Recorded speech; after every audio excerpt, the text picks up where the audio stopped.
Good morning friend. तो आज का जो हमारा टॉपिक है वो ट्रिक के ऊपर है। जैसे हमारे परसेंटेज है या लाभ हानि है, उसमें कुछ क्वेश्चन ऐसे आते हैं जो कि आगे अगर बेसिक लगाते हैं तो बहुत टाइम लगता है। तो उनके लिए हमने एक ट्रिक बनाई है, स्पेशल ट्रिक, जो वीआईपी ट्रिक बने यहाँ पे लिख रखा है 5 सेकंड वाली वीआईपी ट्रिक। तो हम लोग 5 सेकंड में ही इसका आंसर निकाल सकते हैं, जिससे हमारी टाइम की बचत होगी। बाकी हम सवाल लगाते हैं 2 से 3 मिनट तक लग जाता है एक सवाल लगाने में। तो उसके लिए मैंने बेसिकली ये वीडियो बनाया है जो कि हमारे कंपटीशन एग्ज़ाम में काफ़ी हेल्पफुल होगा, जिससे हमारे टाइम की बचत होगी और हम जल्दी से जल्दी लगा सकते हैं। तो उसके लिए ये ट्रिक लगाई है। और अक्सर ये क्वेश्चन एसएससी में अक्सर एक क्वेश्चन या 2 क्वेश्चन आते हैं। बाकी जो हमारे रेलवे है, एनटीपीसी है, अभी जो एग्ज़ाम चल रहे थे एनटीपीसी के, तो उसमें हर एग्ज़ाम में एक क्वेश्चन तो पूछा ही गया था। तो इसमें हम लोग लगा सकते हैं। बाकी हमने जिस टाइप की अपनी 4 ट्रिकें लिख रखी हैं, उससे लगभग एक एक क्वेश्चन हर तरह का आता है। तो चलिए हम लोग प्रारंभ करते हैं कि हमारे ट्रिक कहाँ से स्टार्ट होती है। तो हमने जो पहली ट्रिक लिख रखी है वो पहली ट्रिक है यहाँ पे। पहली ट्रिक है प्रारंभिक मूल्य a/n मल्टीप्लाई एक्स बटे 100 प्लस माइनस एक्स। तो ये जो मैंने क्वेश्चन लिखा है, ये जो ट्रिक है, ये दोनों ट्रिक बेसिकली इसी क्वेश्चन पर आधारित है। तो देख सकते हैं आप कि परिवर्तित मूल्य, उसमें पूछा है कि परिवर्तित मूल्य और प्रारंभिक मूल्य दोनों ज्ञात कीजिए। यानी चावल का मूल्य है 20% बढ़ गया है, 25% बढ़ गया है। यानी कि जितने में हमें मिल रहा था, जैसे 100 में मिल रहा था, तो अब वो 125 में मिल रहा है, जिससे कोई भी व्यक्ति है वो 400 रुपये में 10 केजी चावल कम ले पाता है। तो उसके हिसाब से उसने क्या किया कि पहले चावल का मूल्य कितना था। यानी कि कभी कभी यहाँ पे क्या करते हैं कि प्रारंभिक पूछा है तो प्रारंभिक का मतलब पुराना मूल्य पूछ देते हैं कि पहले मूल्य कितना था, और परिवर्तित मूल्य मतलब नया मूल्य क्या होता है। तो कभी कभी कंफ्यूजन ना होना, यहाँ पे ये पुराना लिखा मिल जाएगा, यहाँ पे नया मूल्य लिखा मिल जाएगा। तो इस पर कभी भी कंफ्यूजन नहीं होना है। तो दोनों चीज़ें एक ही है। तो उसके हिसाब से मैंने ये ट्रिकें लिखी, परिवर्तित मूल्य a/n मल्टीप्लाई x बटे 100। तो हमारा जो प्रारंभिक मूल्य था, यानी कि जो हमें पहले वाला मूल्य अगर ज्ञात करना है, तो उसके लिए हमें ये ट्रिक निकालनी है। और जो जो परिवर्तित, यानी जो परिवर्तित हुआ है वो वाला मूल्य हमें ज्ञात करना है, तो ये वाली ट्रिक लगानी है। तो हमें अब देखना है, इसमें एक चीज़ हो जाती है कि ये ट्रिक 2 जगह पे लगती है। ये सवाल 2 तरह से पूछा जाता है। जैसे अगर 25% बढ़ गया तब तो हम यहाँ पर प्लस उठा लेते हैं, और अगर 25% कम हो जाता तो हम यहाँ पर माइनस उठा लेते हैं। इसीलिए मैंने प्लस माइनस लिख रखा है। यानी कि अलग अलग ट्रिक लिखने से अच्छा है कि एक ही ट्रिक में दोनों चीज़ें लिख दें। तो चलिए हम सॉल्व करते हैं पहला क्वेश्चन। पहला क्वेश्चन क्या है, उन्होंने क्या कहा है, प्रारंभिक मूल्य।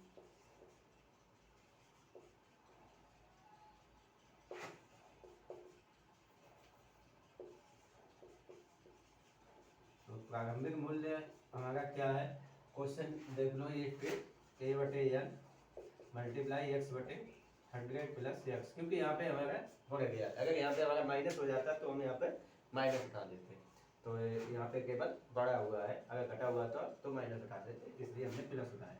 हमारा क्या हो गया, ए हमारा हो गया 400 रुपये। यानी कि जितने रुपए में, मतलब हमने जितने रुपए में खरीद रहे हैं उसके उतने रुपए बटे में 10 केजी, मतलब कितने कम मिल रहे हैं, हमें 10 किलो कम मिल रहे हैं।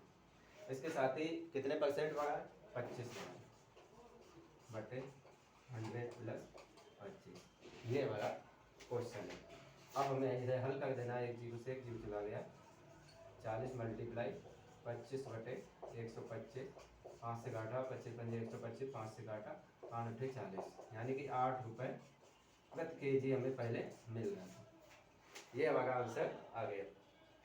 इसके साथ ही अब हमें देखना है प्रारंभिक मूल्य। जो पुराना मूल्य था वो कितना था, तो पुराना मूल्य देख लीजिए।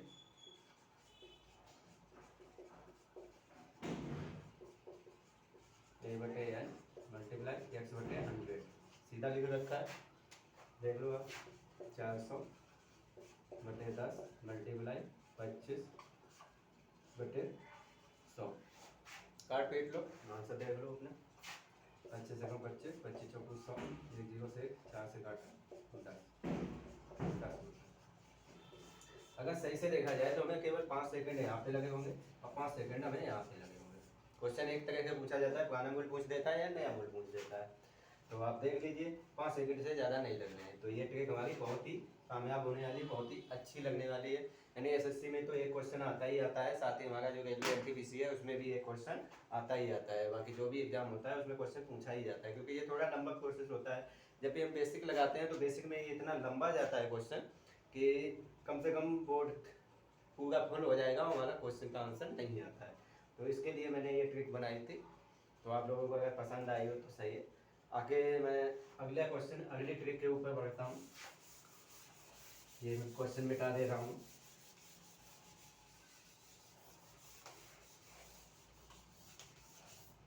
अगला क्वेश्चन हमारा क्या है,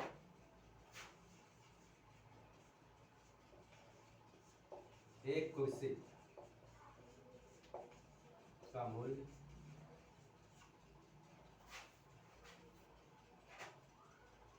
144 रुपये है।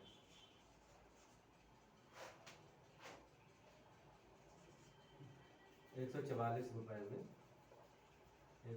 एक कुर्सी को 144 रुपये में बेचा जाता है, बेचा जाता है। तो उतने ही प्रतिशत का लाभ होता है जितना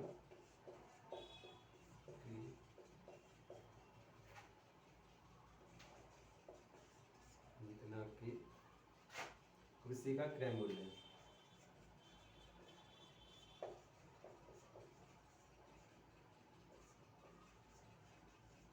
अब उन्होंने ये क्वेश्चन पूछा, मतलब हमने अगर 144 रुपये में कोई कुर्सी बेची जाती है तो उस पर कितने प्रतिशत है, यानी कि उतने ही प्रतिशत का लाभ होता है जितना कि हमें क्रय मूल्य मतलब कॉस्ट प्राइस है, सीपी हमारा जितना है। मतलब सीपी हमने एक्स मान लिया तो इसका क्रय मूल्य भी यानी कि जो लाभ है वो भी हमें एक्स ही होगा। यानी 10 रुपये में अगर हमने 10 रुपये का अगर हमने खरीदी है तो 10 ही रुपये का हमें लाभ होगा, यानी कि कम से कम 50% का। अब उन्होंने ये क्वेश्चन पूछ दिया, अगर हम इसे माना एक्स के अनुसार करें तो बहुत लंबा प्रोसेस जाता है। तो इसके लिए ये भी मैंने एक ट्रिक बनाई है, आप लोगों को दिखाई दे रही होगी, ट्रिक नंबर 2, ये वाली ट्रिक। ये ट्रिक यहाँ पे कामयाब होती है। बस सबसे मेन चीज़ यहाँ पे क्या होता है कि हमें बेचा जाता है, मतलब लाभ यहाँ पे पूछा है या हानि पूछी है। अगर उन्हें हानि पूछी है तो हमें यहाँ पे माइनस उठाना है, और अगर हमें लाभ पूछा है तो हमें यहाँ पर प्लस उठाना है। बस हमें ये देखना होता है। तो सबसे पहले ये है कि हमारी सेकंड ट्रिक हम लगाते हैं। देखो कितनी जल्दी से क्वेश्चन लगता है हमारा। क्या किया हमने, सेकंड ट्रिक आगे क्या है, सीधा है 10 multiply 25 plus minus SP plus 50। ये जो 50 है ये कोष्टक के बाहर है, एक चीज याद रखना है, ये जो 50 है ये कोष्टक से बाहर है, जो अंडरवुड है उससे हमारा बाहर है। तो यहाँ पे हमने 10 किया मल्टीप्लाई 25। अब आपको दिखाई देगा होगा कि ये है हमारा एसपी, मतलब सेलिंग प्राइस हमारा ये है। तो ये प्लस 144 प्लस 50, इतना तो सब लोग कर लिए। आगे आते हैं 10 मल्टीप्लाई, इनको प्लस किया 159, ये हमारा अंडरवुड में आया प्लस 50। अब अंडरवुड है तो 10 मल्टीप्लाई, इसका अंडरवुड लेंगे तो 13 प्लस 50। तो 13 का हमने किया 130 प्लस 50, आगे आ गया 180 रुपये। देख लो, अगर ये 5 सेकंड में ही सवाल का आंसर आता है, देख सकते हो आप कितनी जल्दी से आसानी से आंसर आ रहा है। तो ऐसे हम लगा सकते हैं इसे। आगे क्वेश्चन आता है, अगर हमें इसमें परसेंटेज निकालना है, मतलब कभी ये पूछता है कि उतनी बचत होती है जितना कि लागत मूल्य है, इसका अगर परसेंटेज पूछता है तो हमें क्या करना है, यहाँ पे माइनस कर देना है। मान लो 130 माइनस 50 बराबर 80%। ऐसे भी हम इसे लगा सकते हैं। एक तरीका और है इसका लगाने का, वो भी मैं आपको बता देता हूँ।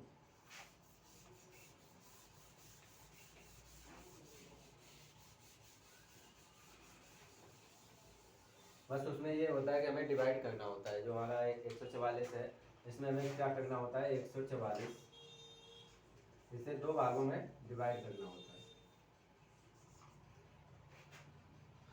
2 भागों में डिवाइड करना है। तो एक तो हमारा 18 हो गया, तो 18 हो जाएगा तो यहाँ पे 180 आ जाएगा। तो 18 मल्टीप्लाई अगर हम 8 करते हैं तो कितना आता है, 144।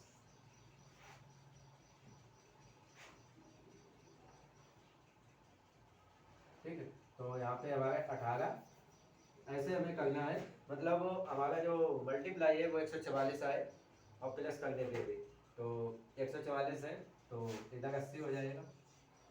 ठीक है, इनका अगर मल्टीप्लाई करते हैं तो 144 हमें मिल जाता है।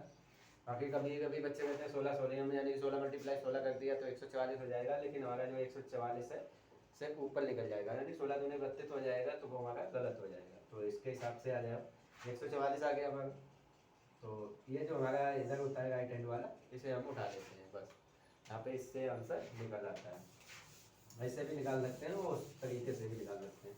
वैसे जहाँ तक है ये जो तरीका है ये नंबर 1 का है, इसे आप यूज कर सकते हैं जहाँ भी चाहो, ये अच्छे से यूज करना तो आपका आंसर बिल्कुल राइट आएगा। यहाँ पे भी प्लस माइनस होता है, मतलब अगर हमें यहाँ पे माइनस में अगर प्रॉफिट लॉस पूछा गया है तो लॉस देख लो, और प्रॉफिट पूछा गया है तो प्रॉफिट देख लो। तो यहाँ पे देखने आगे लॉस पूछा गया था, तो इसके लिए ही तुमने किया था 10 मल्टीप्लाई, अगर यहाँ पे हम कर रहे हैं 25 प्लस 144 और माइनस 50, और इसके दो आंसर आते हैं हमेशा, तो जिसमें हम प्लस वाला उठाते हैं। तो पहला आंसर हमारा आया था, कितना आया था 180। अब हम देखते हैं माइनस वाला, माइनस वाला आया था, अब हम देखते हैं प्लस वाला। तो ये 10 मल्टीप्लाई 169 माइनस 50, तो वहाँ क्या आ गया 130 माइनस 50, ये हमारा आ गया 80 प्लस।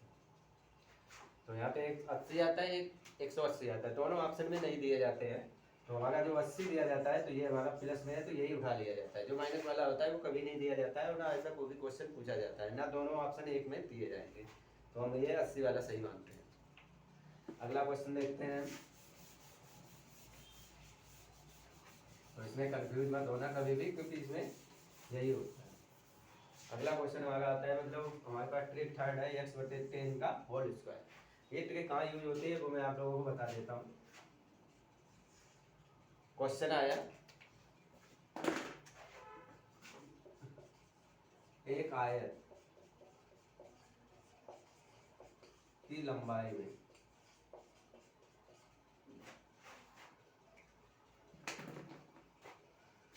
आयत की लंबाई में 20% की वृद्धि की गई, ठीक है, और उसकी चौड़ाई में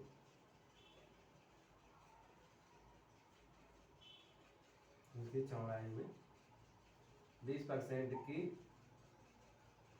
कमी कर दी,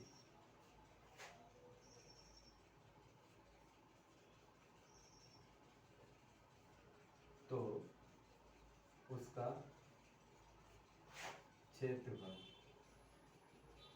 में कितने प्रतिशत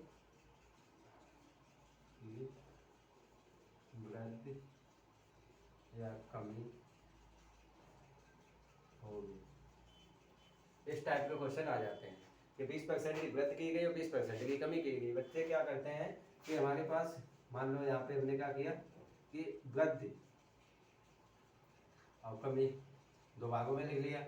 20% की वृद्धि हुई, 20% की कमी हुई, तो क्या करते हैं 20 से 20 काट दिया, मतलब 0% कर देते हैं कि ना वृद्धि हुई ना कमी हुई। तो ये तरीका बिल्कुल गलत है। जब हम मैथमेटिकली इसे सोचते हैं तब उसके हिसाब से हमें पता चलता है कि कितने की कमी हुई, कितने की वृद्धि हुई। अक्सर इस सवालों में हमेशा कमी होगी। अगर 20% की वृद्धि पहले कर दी और 20% का लॉस कर दिया बाद में, तब भी माइनस भी ये आना है आंसर। और अगर पहले कमी कर दी बाद में वृद्धि कर दी तब भी कमी ही होगा, मतलब हमारी कमी ही आनी है, हर हाल में कमी ही आनी है। तो उसके लिए हमारे पास ट्रिक है, ये कितनी कमी आनी है उसके लिए है x/10 का होल स्क्वायर। तो x हमारा जो होता है वो 20 है बटे 10, इसका हमें करना है होल स्क्वायर। इससे ये चला गया, 2 का होल स्क्वायर बराबर 4% की कमी। ये हमारा आंसर राइट होता है। अब आप लोगों को देख लो इसमें कितनी देर लगा, मतलब 5 सेकंड मैंने दिए थे, 5 सेकंड भी नहीं लगे, ये 30 सेकंड में ही आंसर आ रहा है। इस टाइप के क्वेश्चन है। वीआईपी ट्रिक इसीलिए मैंने लिखा है कि हम लोग कितने वीआईपी से कितने अच्छे थे, यानी कि कितनी आराम से लगा सकते हैं। इसका एक और तरीका है, अगर आप लोग ये ट्रिक भूल जाते हो तो मैंने आप लोगों को शायद परसेंटेज आपने देखा होगा मेरा, तो उसमें मैंने एक ट्रिक क्या है, 2 वैल्यू चेंज फार्मूला बताया था।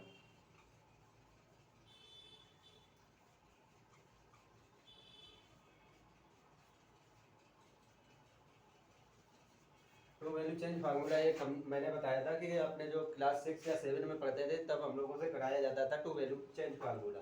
हम लोगों ने खूब यूज किया था बीज गणित में, जो आगे आती है अलजेब्रा, अलजेब्रा में हमने खूब यूज किया था। तो वो वाला फार्मूला है plus minus x plus minus y plus minus x y बटे 100। हम चाहें तो इससे भी लगा सकते हैं। केवल ये था कि हमारे जो क्लास 6 या 7 में था वहाँ पे क्या था कि प्लस माइनस ए प्लस माइनस बी और प्लस माइनस ए बी बटे 100। बस यहाँ पे क्या कर दिया उन्होंने एक्स ले लिया, बस इसके अलावा कुछ नहीं है। तो हमें क्या करना है अब देख लीजिए आप। जब हमारा क्या होगा, पहले वृद्धि होगी तो प्लस का 20, आगे में माइनस होगी तो माइनस का 20 और प्लस माइनस माइनस होता है तो 20 का 20 में कर दिया और बटे 100।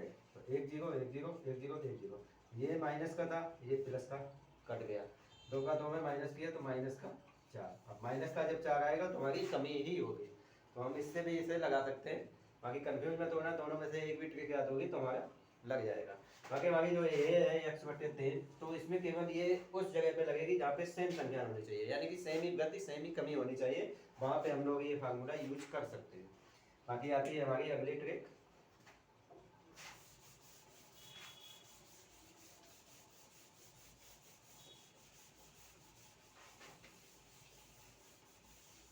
ये जो मैंने चैप्टर लगाया है तो आपने देखा होगा कि मैंने इस पर एक चीज़ लिख रखी थी कि वीआईपी ट्रिक। तो वीआईपी ट्रिक आप लोगों को लग रही होगी कि हाँ ये है अच्छी ट्रिक है, हम लोग इससे आसानी से टाइम बचा सकते हैं, टाइम की बचत कर सकते हैं। उसी हिसाब से मैंने ये भी ट्रिक है कि ये चौथी है, इस टाइप के भी क्वेश्चन आते हैं, अक्सर एग्जाम में पूछे जाते हैं। तो इस टाइप का क्वेश्चन कैसा आता है वो मैं आप लोगों को एक करके दिखाता हूँ कि कैसे करना है कैसे नहीं करना है। तो उसके लिए ये देख लीजिए आप।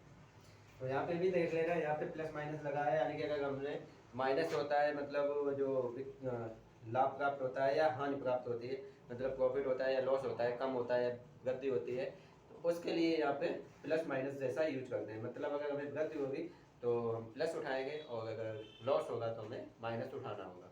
तो चलिए मैं क्वेश्चन लगाता हूँ।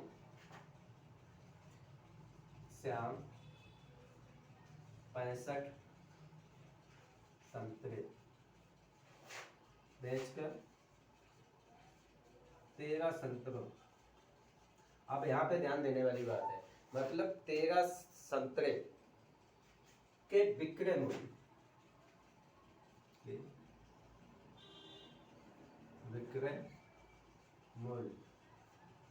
के बराबर, आगे आता है विक्रय मूल्य के बराबर, मतलब विक्रय मूल्य के बराबर लाभ होता है या हानि होती है। सबसे मेन चीज कहाँ पे है कि विक्रय मूल्य के बराबर लाभ होता है या हानि होती है। तो विक्रय मूल्य के बराबर हानि होती है।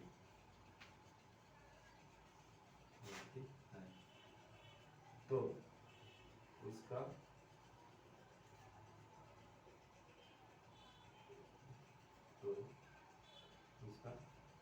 लाभ और ये हानि परसेंट ज्ञात करो।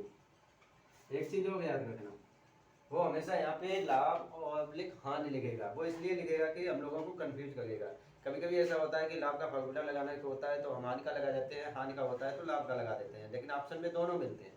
तो हम क्या करते हैं, जो लाभ वाला होता है उस पर क्लिक करके चले जाते हैं। हम लोग कहते हैं हमारा क्वेश्चन सही है, और वो हमारा अक्सर गलत हो जाता है। फिर हम लोग ये सोचते हैं कि यार हमने लगाया तो सही था लेकिन ये गलत कैसे हो गया, हम लोग यही सोचते रहते हैं। उसके लिए क्वेश्चन है, तो ध्यान से देखिएगा। इसमें हमें क्या करना है, हमें एक चीज याद रखना, अगर हमें हानि हो गई मतलब विक्रय मूल्य के बराबर हानि होती है, यहाँ पे क्रय मूल्य लिखा होता तो हम माइनस उठा प्लस उठा लेते। अब उन्होंने कहा विक्रय मूल्य के बराबर हानि हो गई है तो हमें उठाना है यहाँ पे प्लस। तो हमारा एन बटे एम प्लस एन मल्टीप्लाई 100, ये तो हमारी ट्रिक है। अब आप लोग देखना ये 5 सेकंड में कैसे लगता है। अगर ये ट्रिक यूज करेंगे तो 5 सेकंड में ही लग जाएगा। ये हमने लिया 65 से 13 प्लस कर दिया, मतलब एन है हमारा 65, ये हमारा हो गया 65 प्लस 13 मल्टीप्लाई 100। तो अब हमें क्या करना है, 65 बटे 78 मल्टीप्लाई 100। अब ये 78 कहाँ से आया, आप लोगों को देख लेना 78 कहाँ से आया, सोच रहे होंगे। तो 78 आया, ये जब हमने प्लस किया 78 आ गया। तो 13 पंजे 65, 3 6 78, 6 आ गया, यहाँ पे हो गया 3, यहाँ हो गया 50। 50 हो गया, तो ये 25 250 बटे आ गया 3। ध्यान से देखना 250 बटे 3। अब हमें क्या करना है 250 बटे 3 का,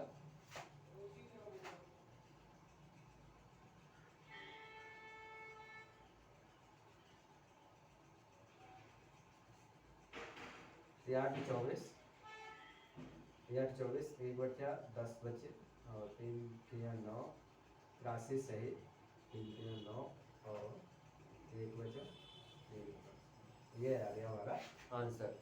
तो आप इसे देख लीजिए आराम से ध्यान से, इस हिसाब से हम लोग क्वेश्चन को लगाएंगे, हमारा आंसर बिल्कुल सही आ जाएगा। सटीक आंसर आएगा, ध्यान से देख लीजिएगा, आराम से लग जाएगा। यही हमारी आज की 4 ट्रिकें थी जो मेन रूप से मैंने बता दिया आप लोगों को। कभी भी एग्जाम आता है तो एग्जाम में ऐसे क्वेश्चन अक्सर आते हैं, तो अगर आप लोगों को ऐसी ट्रिकें चाहिए तो आप मेरे चैनल को सब्सक्राइब करें। एक से एक VIP ट्रिकें मैं बताता हूँ और इससे भी अच्छी ट्रिकें हैं मेरे पास जो मैं आप लोगों को बताऊँगा। तो आज के लिए इतना ही बस, नमस्कार।